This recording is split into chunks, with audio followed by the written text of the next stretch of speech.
Class 12th math sample paper 2023 के question number 14 के solution में हम लोग पहुंच चुके हैं। अगर इसे प्रीवियस वीडियो आपने अभी तक नहीं देखा, साथ ही साथ आने वाले वीडियोस का सॉल्यूशन देखना चाहते हो तो कंप्लीट प्लेलिस्ट का लिंक मिलेगा आपको डिस्क्रिप्शन में।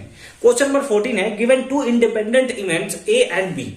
ए और बी दो क्या दिया है, इंडिपेंडेंट इवेंट दिया हुआ है और उसके साथ साथ सच दैट इस प्रकार की पी ए का वैल्यू हमें दिया हुआ है।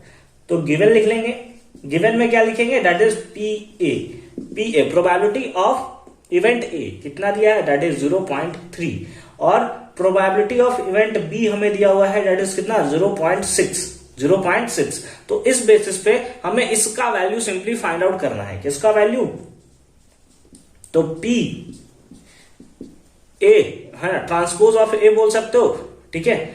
और यहां पे हमारे पास क्या है, मतलब ए नॉट इंटरसेक्शन बी नॉट है ना, ट्रांसपोज वाला मेरे को मैट्रिक्स वाला याद आ गया, ठीक है। ए नॉट और यहां पे आप बोल सकते हो बी नॉट, ठीक है। इसका हमें सिंपली इंटरसेक्शन फाइंड आउट करना है। तो कैसे फाइंड आउट करेंगे, गजब टोपीबाज आदमी है। दिया हुआ ए का वैल्यू है, बी का वैल्यू और पूछा है ए नॉट और बी नॉट का इंटरसेक्शन, मतलब ए और ए इंटरसेक्शन बी इंटरसेक्शन पूछता तो बात होता। यहाँ पे ए नॉट का इंटरसेक्शन बी नॉट के साथ पूछा हुआ है। चलो कोई नहीं, सब टोपीबाज लोगों से बच के रहा करो, ठीक है। अगर कोई ऐसा, अगर आपका दोस्त है टोपीबाज जो कहता कुछ और है और करता कुछ और है, तो उसको मेंशन करोगे कमेंट सेक्शन में, ठीक है, या उसको लिंक शेयर कर दोगे। चलो देखो क्या है, सिंपली इसका वैल्यू फाइंड आउट करना है। इससे पहले ना आपको जो इंडिपेंडेंट इवेंट्स प्रोबेबिलिटी में दिया हुआ है, मतलब एनसीईआरटी में सिंपली जो प्रोबेबिलिटी चैप्टर में ये इंडिपेंडेंट इवेंट वाला है, उसको थोड़ा हमें समराइज करना पड़ेगा और देखना पड़ेगा। Let us suppose A and B दो हमारा क्या है, इंडिपेंडेंट इवेंट है ना, इंडिपेंडेंट इवेंट है। तो उस केस में अगर हमारा पी ए इंटरसेक्शन बी अगर हमें फाइंड आउट करना होता है, तो इसके लिए फॉर्मूला होता है probability of A into probability of B, probability of A into probability of B, ठीक है। ये हमें फाइंड आउट करना होता है। लेकिन हमें तो सर ये तो आपने बता दिया, लेकिन यहां पे तो इंटरसेक्शन है, यहां पे तो सॉरी इंटरसेक्शन बोल रहे हैं, ए नॉट है बी नॉट है यहां पे हमें, तो उसका कैसे फाइंड आउट किया जाए, ठीक है।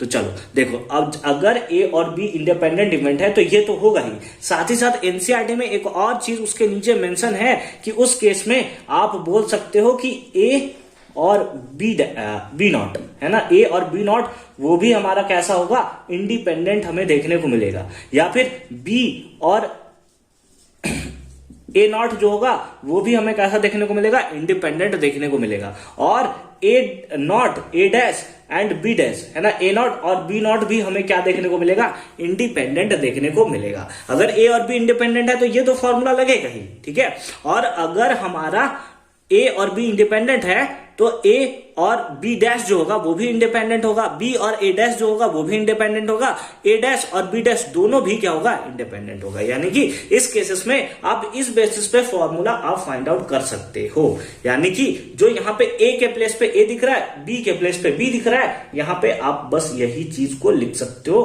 कि P A not into probability of B not है ना, या बी डैश जो आप सिंपली बोलना चाहो।